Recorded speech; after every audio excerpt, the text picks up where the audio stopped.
Chapter 1, Plane Crash in Key West, entitled Breakfast. It was Sunday morning in Key West. Normally Doug would get up early to make his family breakfast. But after having coffee on his back porch, looking at the beautiful ocean which lay at his feet, he decided he would take his family to brunch. There were lots of great restaurants that have Sunday brunch in Key West. Now for the hard part, getting his children up and dressed. Their mom, Ruth, would want them to take showers and dress nice for breakfast. This would take an hour of pushing to get everyone out the door and loaded into the car. He started with his daughter, Samantha, who they called Sam. She was the slowest. "Sam, it's time to get up," Doug said in a soft voice while touching her shoulder. Sam just groaned and rolled over. Her voice was muffled by the pillow she pulled over her head. "Dad, is breakfast ready?" She knew their Sunday routine. It was a tradition for Doug to cook the Sunday breakfast. "No, I didn't cook this morning. I thought we'd go out for breakfast. It's a beautiful day." Still with her head under the pillow, "No, Dad, please go cook." Sam was only 7, but had developed her stubbornness, which Ruth had told him on more than one occasion. Sam got this from him. Doug pleaded, "Come on, baby girl, let's go eat. I'm going to start your shower." Doug heard her talking from underneath the pillow as he left the room. "Please, Dad." Returning to Sam's room, Doug pulled her legs from underneath the cover until one of her feet touched the floor. It was a game they played. "Okay, baby girl, you got one foot on the floor and you know the rules." Sam pleaded again in a playful manner. "Come on, Dad, please let me sleep." But she loved this game and agreed to get up. Leaving her room, Doug told her, "Now go get in the shower, don't lie it down, and go back to sleep." Looking back at her as he left the room, she was sitting up on the side of the bed, smiling and rubbing her eyes to life. The boys, Doug Jr.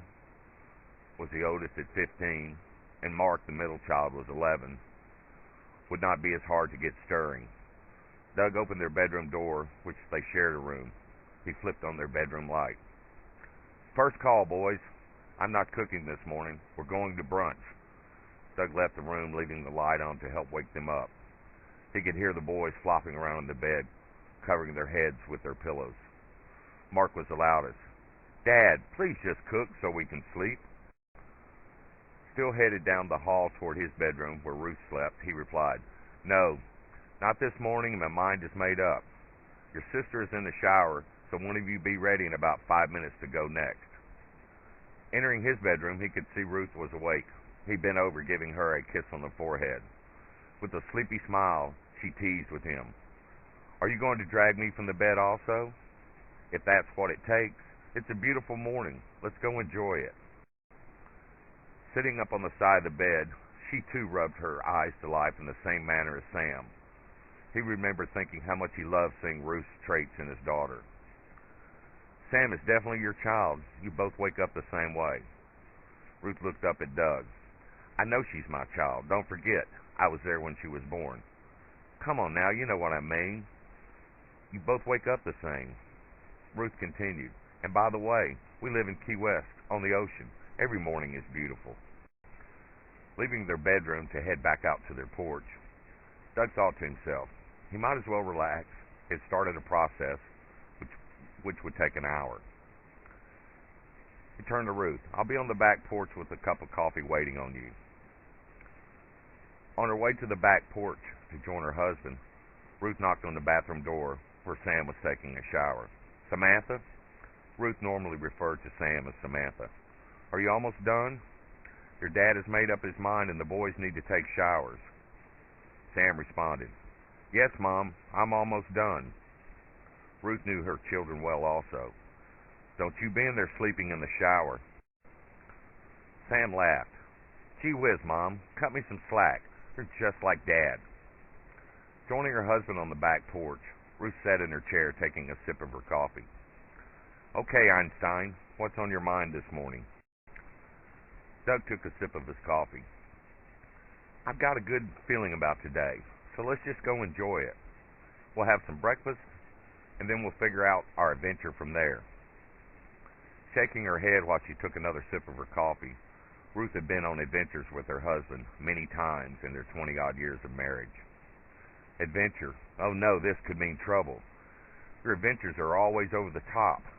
Have you something particular in mind this morning? Doug stood with his coffee cup in hand, walking out to the seawall to look at the fish. "You've always seemed to enjoy them," he told Ruth. Ruth followed him to the seawall, touching him on his back. They both stood in silence for a moment, looking down at the water. There were parrotfish swimming along their seawall.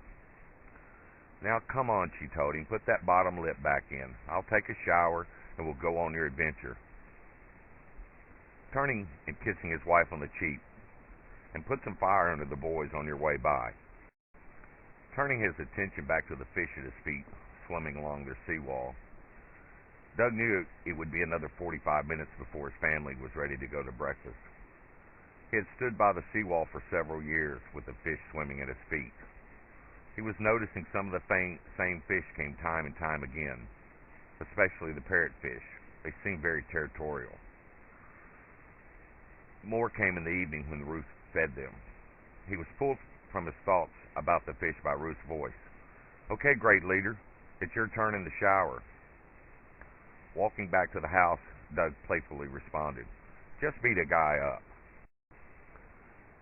Doug shaved and showered. It took about 10 minutes. When he came from his bedroom into the living room, he saw his family was ready to go to breakfast. "I've changed my mind," he said, laughing. "Let's just cook here." Doug Jr. spoke up to his father.